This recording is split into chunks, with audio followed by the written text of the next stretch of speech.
cold as a razor blade, as tight as a tourniquet, like the skin on a dying man. I don't want a piece of the world. I want the whole world. I make my own rules because it's much easier that way. Trust me.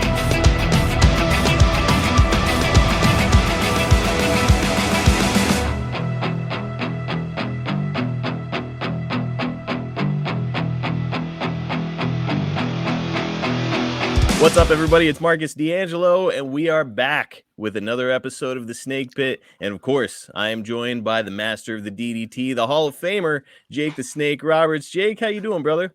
I'm doing fabulous, man. I'm Had a glad great to hear weekend. Everything's cooking good. I'm glad to hear it, man. As we speak, Jake has got some upcoming shows on that Last Call tour. Yeah, man. And again, you can check him out on his social media for all the links and stuff. But where are you going to be, Jake? Well, end of April 30th, I'm going to be at Hard Rock in Pittsburgh, man. All right. Then May 5th, I'm going to be at Kowloon's in Saugus, Massachusetts. The 6th, I'm going to be in Springfield, Mass. It's just a signing. It's the Zombie Hideout. It's be really fun. Stop by and check it out. Talk to me for a while, you know. The 7th, I'm going to be at the Funny Bone in Hartford. And then the 13th, I'm going to be at Bonkers in Orlando. That is fantastic. And we mentioned it here last week. If you have not gone out to see Jake live, do his stand-up show, tell his stories, you are missing out. You're going to hear stuff that you will never hear here on the podcast. Stuff that's a little too... stuff that you don't want to hear again. Stuff that's maybe a little too raunchy for our advertisers. Oh, yeah. So, guys, I'm telling you, you don't want to miss it. Get out there. It's the Last Call tour. Again, follow Jake on social media, and you can see all of the places he's going to be, ticket links, et cetera, et cetera. And, Jake, so for today's episode, initially, we had planned on talking about the slap from your wife, Cheryl, to Rick Rude. However, some scheduling conflicts. We're going to go ahead and save it until we can get Cheryl on the podcast. But I think that we've got a pretty good substitute today because... Yeah, she really, really hated not being able to do it. But there's just, scheduling, man, with doctor's appointments and all sorts of appointments that you have to have these days. She's rebuilding her house. She's got so much going on, man. Her pool, something's wrong with her pool. She's freaking out over that. Oh, my goodness. She ran water in it for 8 hours and they only put like a foot of water in it. And she's like, what the hell's going on here? I mean, we all know how it goes, man. Life gets in the way, no problem. Yeah, it does, and I'll tell you what, we can't tell the story without Cheryl. She's an integral part of it. So we're gonna go ahead and wait. It's 35 years ago. Let's do this thing right. We'll wait and we'll make it happen. It'll be interesting to hear, her side, because she was just shoved in there, man. Nobody asked her, hey, do you want to do this? So we're going to try this. He's just like, okay, you're going to do this, and just imagine, kind of forcibly fed. For audience members, imagine being put in that position where all of a sudden, yes, you've got this famous husband who's on TV and et cetera, and then all of a sudden you're being thrust into that position. Yeah, you're going to slap this guy. You're going to do this, and the crowd's going to be going nuts. And yeah, it was a big step for her, man, a step that she did not want to do. I cannot wait to talk to her about it. It's 35 years ago. We're going to celebrate it with Cheryl on the podcast this year. It's just a matter of time. Yeah. But for this week, we've got a pretty fun substitute because we're talking about 1994 and your brief, my God, but very eventful stay in Jim Cornette Smoky Mountain territory. Smoky Mountain. Cornette. He is he's beyond description. He really is. I'll tell you what, that's a kind way to put it, Jake. When you talk about people in wrestling, you talk about your Vince McMahon. You talk about even Ole Anderson back in the day. You talk about Dusty Rhodes. But let's talk about Cornette. Ooh. Corny. That's what I called him, Corny. I first met him in the Mid-South when he was with Midnight Express, and they were doing their thing down there. They were very, very successful doing that, with the Rock and Roll Express, the Midnight Express. Those guys, they packed them in the arenas, man. They sold out everywhere. It was really awesome. But then to go to Smoky Mountain, that was a step. Man, a hell of a step, to be sure. It's you had said that you had met him in Mid-South Yeah. initially. And I know that, nowadays maybe you and Jim don't always see eye to eye. He can have some pretty Nobody sees eye to eye to Jim Cornette. Give it a fucking break, man. You might say, okay, you might get a blink in the eye, but you don't see eye to eye. Nobody can. Yeah, it seems like pretty much anybody who's in his stratosphere eventually gets crossways with him. And that's just Jim Cornette. I will say though, he has always expressed a lot of respect for your work and everything I've Yeah. heard. Really likes your work. Overall, what are your thoughts on his work? I love Cornette, man. I love what he's done. Sometimes I don't agree with what he's trying to get done in the ring, but hell, that happens. I was once told there's no such thing as a bad idea when it comes to doing things in the ring. It's just the timing. It has to be the right time to do that move or to do that situation. So Cornette would come up with things. I mean, I know when I was in the WWF, WWE, he was part of the team that wrote television and everything, and we didn't always agree in there, but that's the reason he's there. He's there to make you think outside the box. Mm-hmm. And when you come to Jim Cornette, you don't even look at the box; you look at the what's behind the curtain. Old school guy, like him or not, Yeah, agree with him or not, he's got this old school wrestling mentality, and that's not a bad thing in many no, cases. You might not always agree with his delivery, but a lot of the stuff that he says, he's not wrong. no, he's not. And there's one thing that Cornette has more than most, and that's the passion that he has for wrestling. I don't think there's many people out there that have more passion than he does. That is well said, and I would agree with that. I've heard a lot of his stuff, and man, yes, his delivery can be nasty, but Yeah, there is no denying his passion. So Jake, around this time, you were working for the likes of Ron Scholar and Antonio Pena, John yeah. Arezzi, and now this thing with Cornette comes up. What can you remember about first being contacted by Cornette for this? Well, they contacted me, and then they came down to my house, and we shot a little interview. But what I remember about this time was I was really, really struggling, man. Addiction had kicked my ass. I was having trouble at home. It was a very bad time in the life of Jake the Snake. I was wanting desperately to keep my family together, but it's hard to do that when you've got that beast that's chewing on you all the time. And I just remember this kind of being the last straw as far as my marriage and everything went at the time. Well, I think right after this, we may have even broken up for a while. And to put everything in full context, to compound the issue, it's you had left WWF in 1992, Yeah. and then WCW comes along. That didn't work out, and there's No. actually litigation Yeah. that happens following that. So Yeah. it's the two major promotions in professional wrestling. You've now got kind of burnt bridges at. Yes. And so it's between that and the fact that you're struggling with some personal demons. Not an easy time for you. No, I it know. wasn't. But some really interesting things happened during this run. Before we move on to them, though, I do want to ask your early interactions with Cornette up to this point. Pretty good, friendly. Oh yeah, they're fine. So They're fine. everybody seems to have a Cornette story about him acting like a complete maniac or just. Oh fucking yeah, he's flipping done out. that. Well, I've been in the car with him whenever he was trying to run down somebody. Trying to run somebody down. Yeah, he was trying to run somebody down. It wasn't his best friend. It was what's his name? You just said his name earlier. Arezzi? Not a Resi, no. Scholar? No. He was a booker for a while. WWE. Oh God. It's Jack not Brian. off. It's not Brian Hildebrand, is it? No. The one that did a shit job. The one that Russo. Russo, thank you. Oh my God. Isn't that funny? I say shit job and you nailed it. Huh. It's the first name that came to mind. That tells you I'm something. gonna write that down. That does tell you. Hey, how something. about shit job? Russo, no problem. Yeah, he was trying to run him down with his car, but he didn't get the job done. Ooh, man. It was interesting, actually. I was in the back seat. I'm like, holy fuck. So while I was doing research for this, he did talk about how when you were both on the creative team in WWF, that he would drive you from place to place often. Right. This was one of those instances.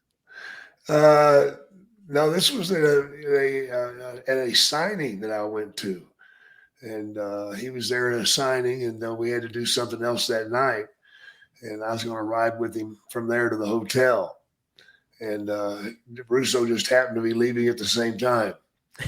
Of course, I was also in a bar when they got into a fight, Russo and Cornette, but that wasn't much. So were fists thrown in this fight? No, a lot of yelling and screaming, you know.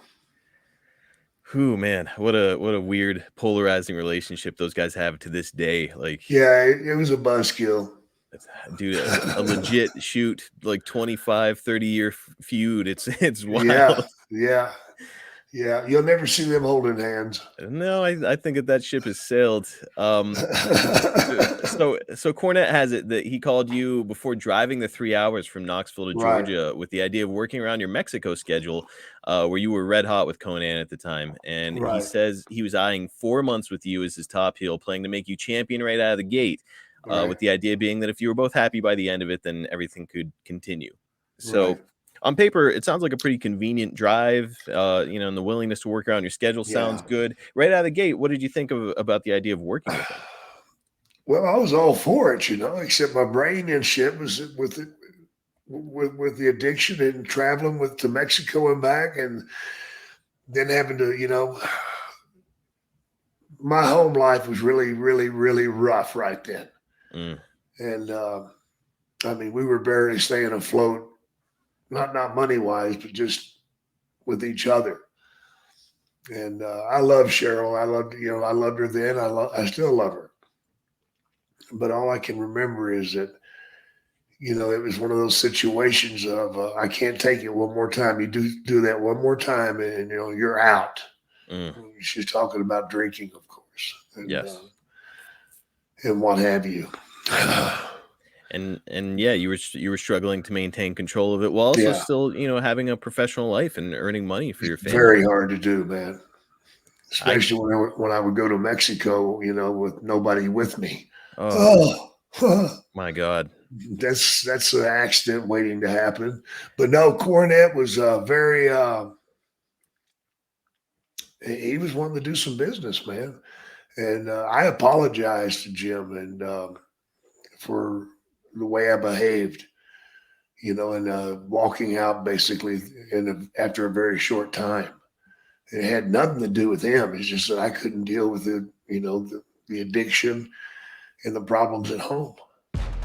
Fight Plus is the ultimate digital platform for live sports and entertainment, and they're now offering a free 7-day trial at tryfight.com.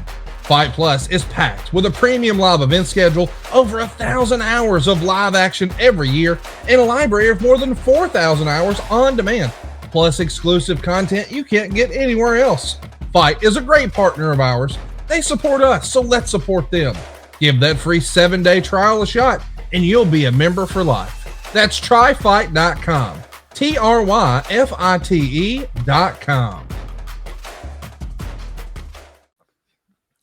Yes, we will get to the finale here and kind of how everything sort of went sour. We've got Jim's version of it as well, so we'll get to all that. First, though, you guys did come to terms, and on his April 30th TV, you make your debut after a quick introduction by Bob Caudle and Bullet Bar Bob Armstrong, and that is going to be our first clip this week, and it's a fun one. All right, fans, what's shaping up to be, I think, the biggest day ever in Smoky Mountain Wrestling is the Volunteer Slam, May 20th in Knoxville. And here's Commissioner Bob Armstrong. That's going to be a day to be remembered. It'll be remembered, and you can bet your life on that. Everybody knows already that the Macho Man Randy Savage is on his way to Knoxville. Yes, sir. He's going to take care of Bruiser Bedlam. But the news I promised everybody about the Dirty White Boy's title defense, I've got it finalized. The contract is signed. The Dirty White Boy will meet Jake the Snake Roberts. Wow. Now, that's a mean man. Yes, sir. He's hurt a lot of people. He's despicable. He didn't get that name Snake just given to him. He earned it because he's mean as a striped snake in a cornfield, if you know what I mean. He don't mind hurting you. And I believe this will be Dirty White Boy's toughest title defense. But, you know, the Dirty White Boy didn't have that title given to him either. He earned that title. It'll be the toughest test. And rather than just talk about Jake the Snake Roberts, we got some word from him. Why don't we take a look at it, Bob? Education. Questions? Let's just see just how smart you are. It's people of Tennessee and Kentucky. Smoky Mountain. It's not going to be easy. I'll keep them real simple. Who was the man that dropped Andre the Giant? Who was the man that played with Randy Savage like a toy? Who was the man that made Rick Rude's life miserable? Who was the man that had Sting this close to quitting professional wrestling? Who was the guy that the WWF would not even think of putting Hulk Hogan in the ring with? Got it, Chet? Who was the man that invented the DDT? Who is the man that does exactly what he wants to? Well, we know those answers, don't we? The answer to those is very simple. The answer's the same. It's Jake the Snake Roberts. So that was easy. What I need to know is, who the hell is a Dirty White Boy? Oh, you see? She said he is the Smoky Mountain Heavyweight Champion. Not for long. May 20th, the man will be Jake the Snake Roberts. Like it or not. And you won't. Whew. You know, Jake, you said that your headspace wasn't great at this time, but that promo was fucking ice cold, dude. That was a badass I appreciate that. Appreciate it. So like you're walking this line of, you know, personal life issues, and then the camera turns on and you're still the guy. What is that? You just flip the switch. See, that's the whole thing, man. You know, Razor Ramon said it best. Never had a problem in his life in the ring. It's when you get out of the ring. In the ring, I can control that situation. I know what to do out there, and I know what's expected of me. And by God, I will fulfill that mission. But it's when I get out of the ring, and I've got to deal with so much more. One being addiction, two being family, or actually vice versa, family first. And dealing with that addiction is just... addiction is such a fucking beast. It really is. And folks, if you've not been there, for God's sakes, don't go, because you don't get out easy. And you damn sure won't get out without having a few scars put on your ass. So, well, incredible journey that you've had, and certainly, you know, I hope that you and I can discuss the addiction aspect of your life and career more as this podcast and other episodes go on. But man, you wouldn't know it to see that, because no, it was always that way for me. When the light went on, it was my world, and I knew what to do in my world. It's everybody else's world I can't deal with. Well, you mentioned him. Tony Anthony is the guy that you're going to be positioned with here, and he's not a guy. We will not get to talk about him very much on here, I suspect. Had you ever worked with him previously, or was this it? I'd seen him in Mid-South, you know, when him and Lynn Denton were the Dirty White Boys. Lynn Denton, of course, being the guy that I invented the DDT with. That's a guy we got to get on the show, too. For sure. Yeah. I just talked to him the other day. We're going fishing, so. That's fantastic. Well, maybe after we go fishing, we'll get him on here so we can see who can lie the best about fishing. I would love to have him on anytime. Absolutely. Well, we're here, so I have to ask, what did you think of him as TL Hopper in the WWF? What a brutal gimmick, man. You know, he knew what the job was. He wasn't there to become a star. That's not what they designed that shit for. It was just something to, to create chatter, with the fans. And then it was a good ha-ha for Pat Patterson, TL Hopper. Jesus Christ, man, with the butt crack always showing. Oh my God. You have to pay this guy, and you're bringing him in, giving him good money for what's the payoff? What do you get out of it? The payoff's a ha-ha, Oh my God, just nuts. It'd be different if it was some hot chick and she's showing her ass crack. That's something. I could dig that, Like a female plumber gimmick with female plumber. Why don't we have one of those? Yeah. She can carry around the plumbing thing and stick it on your face. We're giving away these ideas for free. We're gonna see it on WWE. Probably TV. See it on WWE. Yep. Well, Jake, the video referenced the title match on the 20th, but you'd go Dirty White Boy into an earlier defense. We have this from the May 9th, 1994 Observer.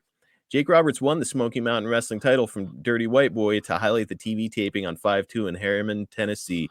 The first show saw White Boy in the ring when Roberts showed up. Roberts said he didn't want to wrestle White Boy because he was physically handicapped. White Boy was still wearing an eye patch, courtesy of an angle with Kendo the Samurai.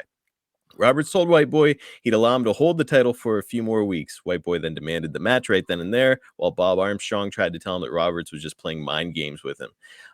So we know how this goes. You go on and you win the match. You win the Smoky Mountain title. I believe suckered him into it. Suckered him into it, which is tremendous. I believe that this was your first Smoky Mountain taping. What did you think of the whole setup that Cornette had there when you arrived? It was okay. It wasn't WWE or WCW, but it was okay. He got the job done. I mean, it was typical Tennessee. All right, I think that's fair enough. And it's a really small operation, and Jim Cornette certainly had the experience, and it sounds like he was pulling it off from a production standpoint. So good for him. At the third annual Volunteer Slam in Knoxville on 5/20, not only are you on the card, but so is Randy Savage. And Savage is still under contract with the WWF at this point, mostly doing commentary. Do you recall having any interaction with Savage? No, I don't. Honestly, I don't think I even talked to him. Interesting, because you guys, he was your buddy outside the ring too, right? Oh, yeah. Again, addiction. And not to mention, he's still in the biggest wrestling company in the world. And, maybe you were feeling a little self-conscious when you see this guy and you're like, oh, man, I used to be there too. Who knows? But it's a long time ago. Well, the card was certainly loaded with talent, and your match had a finish that Meltzer described as tremendous. After you knock down referee Mark Curtis, Dirty White Girl comes in and the fun begins. That is going to be our second clip this week. The Dirty White Girl. The Dirty White Girl's on the ring apron trying to get that adhesive tape free. The referee is being carried off by the Oriental, by the Warrior. Roberts rolls the man from outside, unconscious, out. The Dirty White Girl trying to get, and she sees that bag, and she thinks the same thing I'm thinking. It must be, is there a snake in that bag? I wouldn't want to handle it either. He grabs her. She's trying to get that bag out. Where's he going with this? What's he doing? Oh, come on, Jake. Turn her loose. Turn her loose. White Boy is watching the whole thing. He is lashed to that center strand of ropes. She is trying to get free. Roberts has her by the hair. What is he doing? What is he going to do?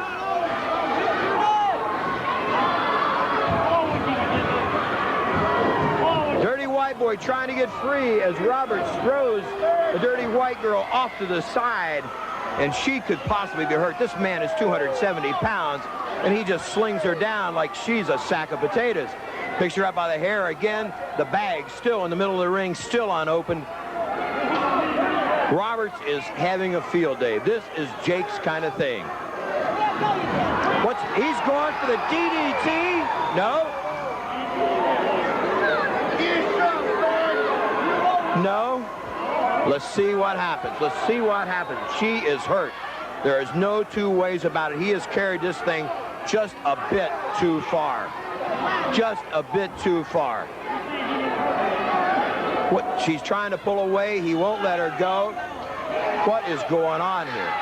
What he is going for the DDT. Oh no, my God.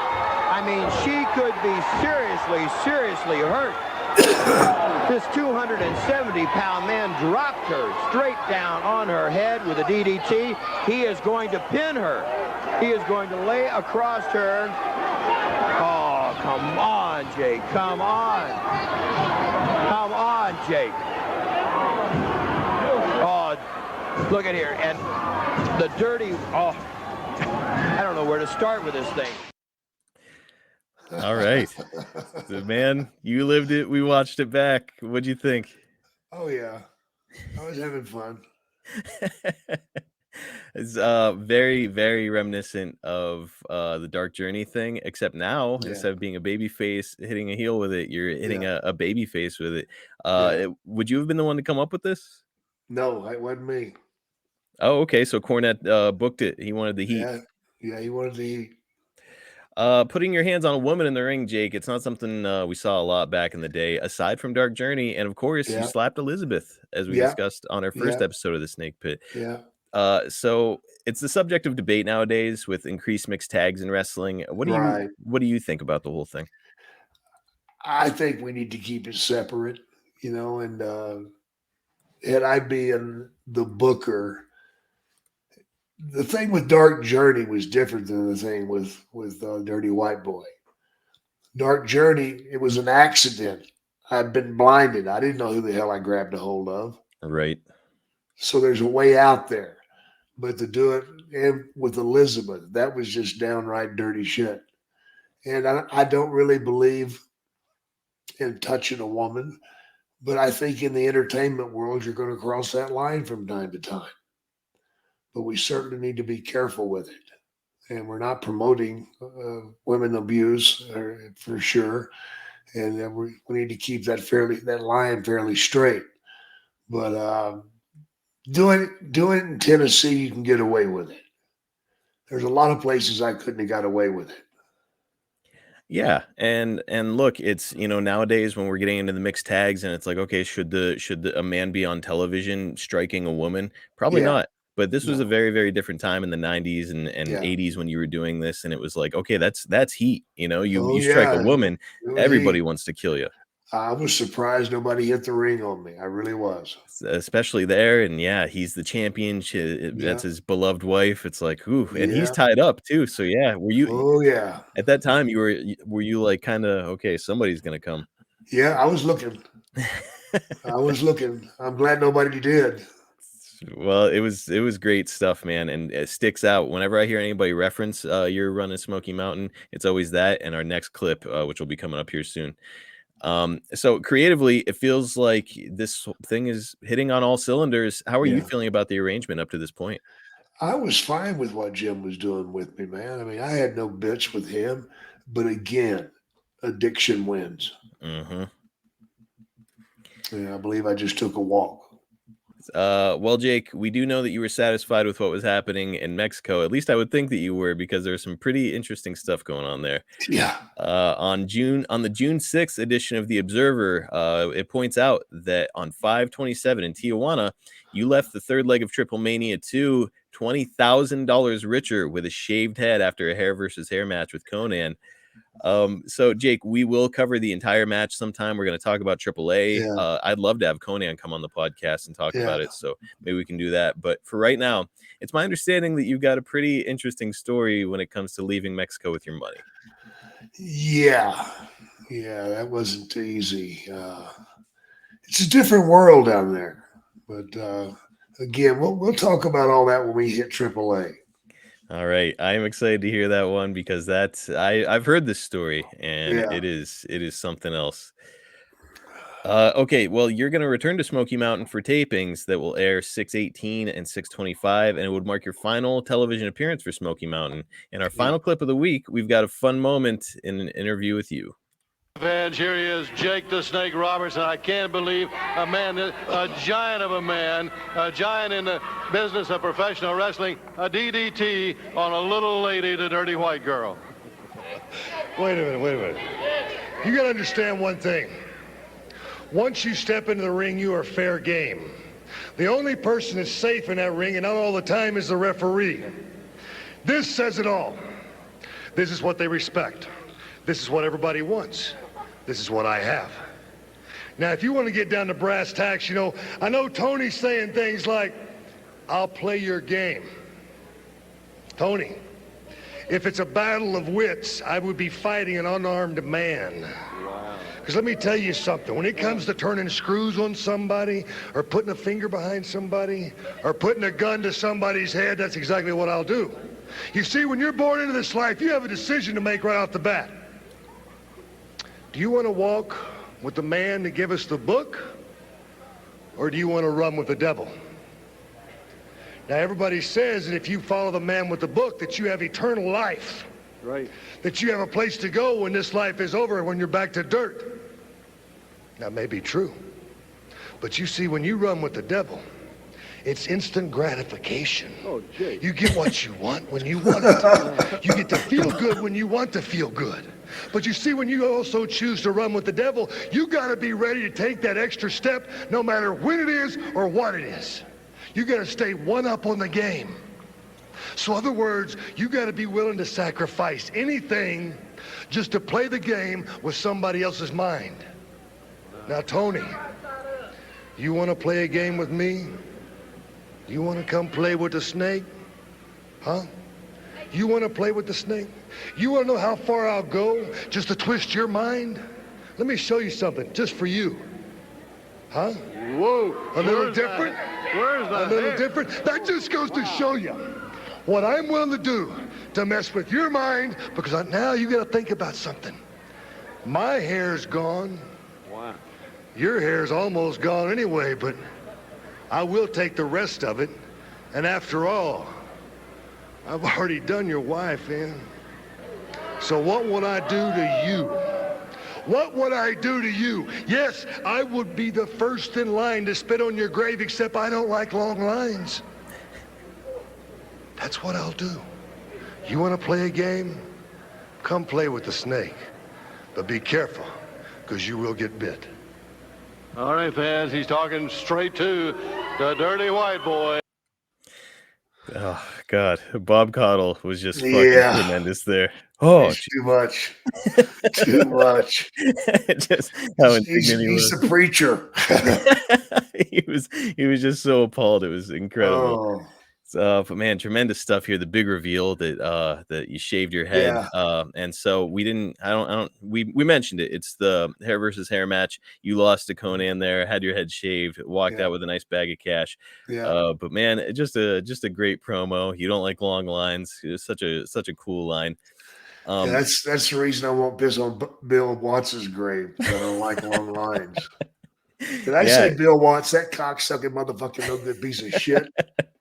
That's always got to be accompanying it whenever we bring up Bill Watts. Yes. I don't even know if I could say all that. Hey guys, it's the hardcore legend Mick Foley here, and I need to call a quick timeout, a brief timeout, because I wanted to tell your listeners what I have been telling Foley is Pod listeners for a while now about all the cool things happening over on adfreeshows.com. An all-new edition of The Insiders is here, as Conrad welcomes David Zadi, the man behind so many iconic video packages WWF fans grew up on, including one that left Vince in tears. You got it. And Conrad, I swear, I walked outside the studio, and Vince was sitting down on the concrete floor, crying hysterically, just saying thank you. Thank you. Wow. Thank you. I went up to Kevin, he says, good job, can't wait to see it. 15 minutes later in the stairwell, Vince is still sitting down in a different spot now, crying, saying thank you. Thank you. Special guest host Raven sat in for Jake the Snake Roberts on the Snake Pit, looking back 25 years on his rivalry with DDP and an interesting new member of the flock. Jimmy Hart comes up to me one day and goes, hey, Hulk would like a favor. I go, what is it? He goes, he'd like you to put Horace in the flock. I'm like, sure. I'm not going to say no. But it became a running gag, like, like Jericho and Conan, three of us used to hang out together and call ourselves the triumvirate of useless information. And so they were like, wait, did you put Horace Hogan in the flock because he's Hogan's nephew? I'm like, what? He's Hogan's nephew? I had no idea. That's just a small taste, a sampling, if you will, of what we have waiting for you. With 4 levels to choose from. 4. See for yourself why ad-free shows is the best value in wrestling today. Sign up now, right now, at adfreeshows.com. Yeah.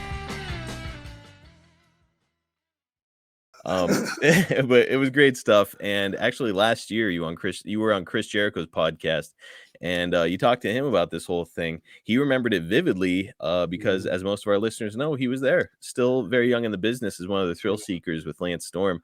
Do you have any recollection of being around young Chris Jericho? No, I don't. What about other guys in the locker room? Did anybody stick out? No, I can't remember. My memory's pretty much gone, bro. Well, look, and to be honest, we're talking about 3 months of your life. Yeah. So it's I 30 something years ago. Right. Yeah, I'm fighting addiction like a motherfucker and losing. Right. So we're gonna be missing probably a couple. I'm sure you shook Jericho's hand and probably talked to him and all that shit. But who remembers? Well, who knew that Chris Jericho would someday become probably the most powerful man in wrestling? How about that? Yeah. And still to this day, he's in his 50s and he's performing at a high level. Performing at a high level, and the work that he does behind the scenes tells me that he's number one, man. I don't know of anybody that's got their hand more on wrestling than Chris Jericho. And, is somebody who's able to change and adapt to pro wrestling. Yeah. How many character changes has he had? He just flips, man. He just flips. It's incredible. Nicknames he's got, finishing maneuvers. The dude just continually evolves. You got to take your hat off to him. Well, that's what makes him interesting. You never know what he's going to do next. Exactly it. So we're almost to the end of the story here with Smoky Mountain. According to Cornette, things started to go sideways on 6/17/94. If that date sounds familiar to our listeners, it's because it was the day of O.J. Simpson's infamous Bronco car chase.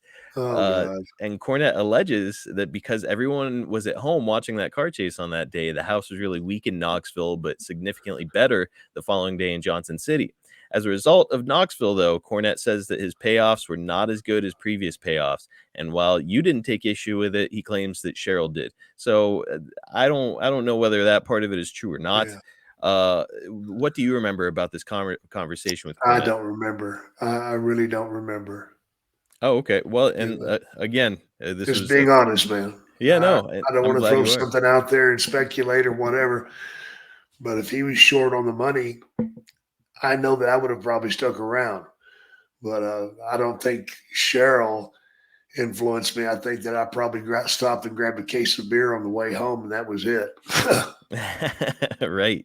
It's so Cornette actually that may not be the case, because Cheryl, he says that she was with you on that day, and that apparently you were like, okay, well, yeah, whatever, and she was just like, meh. She was not satisfied. Either way, no, she never got her hand on my business like that.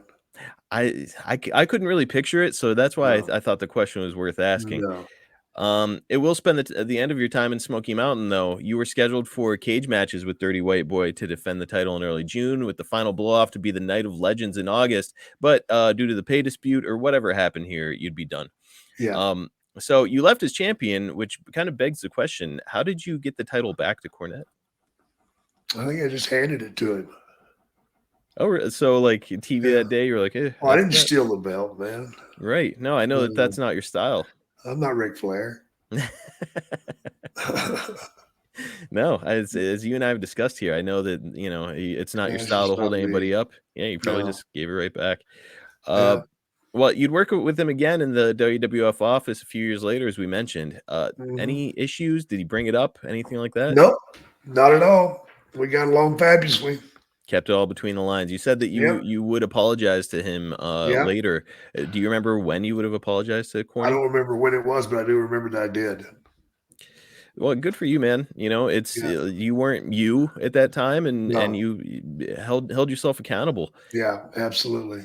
And here's our last question of the week, and then we can call it a day. This one is just for me because I'm genuinely curious. He's contributed to the business a lot. Does Jim Cornette belong in the WWF Hall of Fame? Absolutely. Absolutely. Cornette should definitely be in there. Whether he makes it or not, I do not know. But he should definitely be in there. He has contributed so much to wrestling. So say what you want to about Corny, but he still gets the job done. Man, imagine that Hall of Fame speech too. Oh, well, I didn't want to hear that. That could be something. And Yeah, I don't think they'd give him the microphone. What about the Midnights have gotten brought up an awful lot for the WWE Hall of Fame. You know, of course, we're talking about Bobby Eaton and Condrey and they should Stanley. be there. They should be there. It's a weird omission for the Midnights, but I don't know. You can't really put the Midnights in there without having Cornette do the induction. So maybe that's a sticking point. You got to. That's got to be we'll it. See. Well, all right, Jake. This episode was a lot of fun. I'm glad that you took the time to revisit this. Man. I mean, what a brief time in your career, but man, again, it's something that fans reference a lot. The shaved head, the DDT on Dirty White Girl. It was brief, but man, you made an impact in a short time. Yeah, well, that's what I do. Well, what we do here on the Snake Pit is bring you guys some really fun old school content. Next week, we're looking back to a subject that I know listeners have been dying to hear about because we're setting our sights on 1986 and the most infamous DDT in wrestling history. We are, of course, talking about when you dropped Ricky Steamboat on the concrete floor. Jake, I know that you've got some stories to go along with that one. I sure as hell do.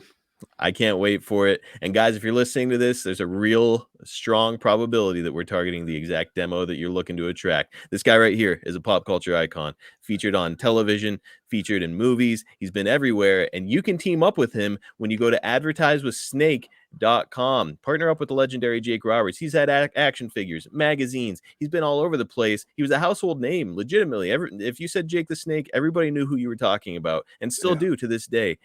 Advertise with him, team up with him, be his partner. Go to advertisewithsnake.com. Check out jakethesnakeshop.com for rare signed collectibles that will be part of the centerpiece of your wrestling collection. Jake, we just reloaded over there. You've got some really great stuff, those Ultimate Edition figures of yourself. Man. I gotta check that out. Dude, they're I badass. just got home, so I gotta check it out. They're badass figures, and if you want to get your signed, you can either wait until Jake is coming to a city near yours, or you can order them online right now, personally signed by Jake. He'll do an inscription, he'll do the whole thing. That's over at jakethesnakeshop.com. We've got some awesome vintage style merch at boxofgimmicks.com. We've talked about it before. I'm constantly trying to reload over there and update it. It's all 80s and 90s centric. So I know that fans of your era of professional wrestling are going to dig it. It's boxofgimmicks.com and our Snake Pit page. Check us out on YouTube at youtube.com/@snakepitpod for short clips from our show and highlights and some older content, stuff that we've already done and fun content from the past. We recently did a giveaway for subscribers, and we're planning on doing more. So get over there, like, subscribe, and hit the notifications bell. Also, if you've enjoyed our podcast, please like, subscribe, and give us a 5-star review on all podcast platforms.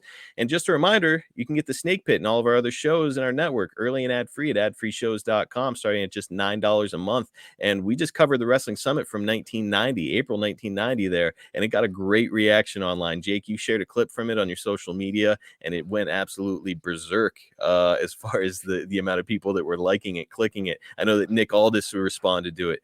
Conan went on there and called it art.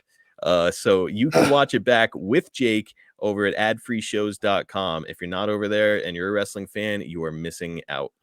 Catch Jake on Twitter at JakeSnakeDDT, on Instagram at JakeTheSnakeDDT, and on Facebook at Real Jake the Snake. Follow me at Marcus P. D'Angelo on Twitter, and you can follow the Snake Pit at Snake Pit Pod on all social media platforms. Jake, another one in the books. Thanks again for looking back to 94 with me. Just keep doing it, and I want to challenge all the fans out there. Do something nice for somebody today that you don't even know. Try that. See how good it feels. How about that? And yes, look, every action that you take comes back to you in some manner or another. Yep. I truly believe that. Go do Yep. something nice for somebody. I'm going to go try to do it myself. You need to. Has got to make amends. Yeah, with that beard. Thank God for Manscaped. Cheap plug. Oh man, I'm telling you, cheap bastards. All right, guys, that is going to do it for us. We'll catch you next time right here on the Snake Pit. Yeah. NMLS number 65084, equal housing lender. Woo!